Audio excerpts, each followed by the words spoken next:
I thought the best way to kick this off this morning was by telling you a bit of a story. So I'm going to tell you the story of Jorge Odon, who's a 59-year-old mechanic, car mechanic in Argentina. And the story begins with Jorge and his mate sitting around in the mechanic's workshop talking about a YouTube video that they'd seen the night before. And the video goes something like this, and I think this is a situation which many of us have seen before. So you're opening a bottle of wine, you get about halfway through opening the bottle and the cork breaks off. This is from the good old days when bottles were closed with corks. And you end up with half the cork stuck in the bottle. And of course, as I'm sure you know, the only way to get to the wine and to get the wine to come out is to get the cork to go in. So it's a matter of pushing that cork right into the bottle. And this is pretty much where the story ends for most of us, because we drink the beautiful wine and we toss the bottle out. But this is a missed opportunity, because there's a fantastic party trick just waiting to be had right here. And that's, how do you get the cork out of the bottle without damaging either the cork or the bottle? Unless you've got really long, skinny hands, the answer to this is probably not really obvious.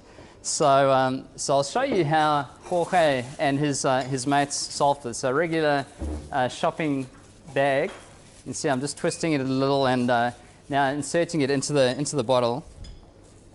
So what we've got now is we've got this the shopping bag inserted well into the bottle, and what I've done is I've just toggled our half cork down, so it's just lying in parallel to the plastic bag. And what I'm going to do now is just inflate this a little.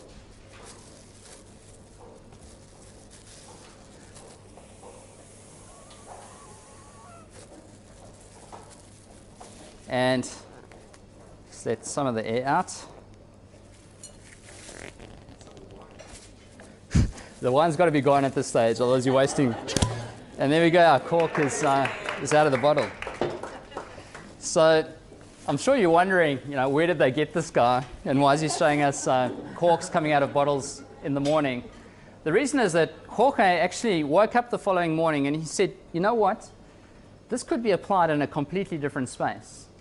And he was thinking about his aunt, who in fact had suffered nerve damage in childbirth. And the reason for that was it was actually an obstructed birth. So I don't know how much you know about childbirth, but I'll tell you what I know. It's going to take a very short time. 137 million births per year around the planet. Around 10% of those have complications, which means that about 6.5 million children are either stillborn or die immediately after childbirth. So a pretty somber topic, I know, particularly over breakfast. But, and with that, there are around 160,000 women that actually die in childbirth.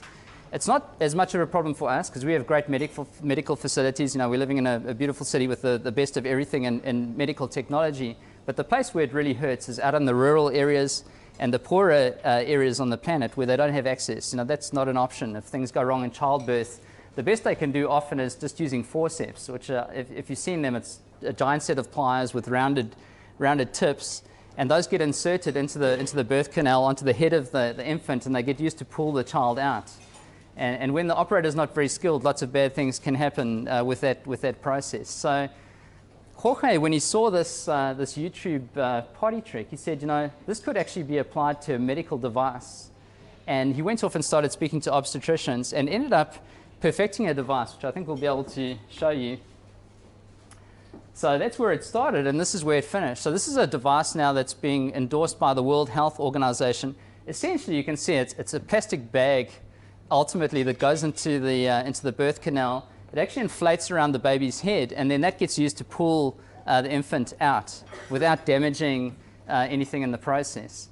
So when we think about innovation, we often assume that we have to be a rocket scientist or some kind of mad genius. Quite often, it's just about taking something great that you see, and it could be because it's cool or even entertaining or it's great service or whatever it is, and saying, how would we apply that? Just take a look around you and see if there are any ideas that pop up during the course of your day-to-day, even that could be applied in an interesting way in a different context. That's what really most of innovation is. I was walking through the airport the other morning, and I was trying to remember the last time I saw a suitcase without wheels. I mean, they pretty much don't exist. Have a look the next time you make your way through there. That's a new innovation, right? Someone just went wheels on cars, suitcases with handles. Yeah, I think I'm onto something here. And they combined those two things. It seems absolutely obvious, but it's an innovation that we just have never gone back from.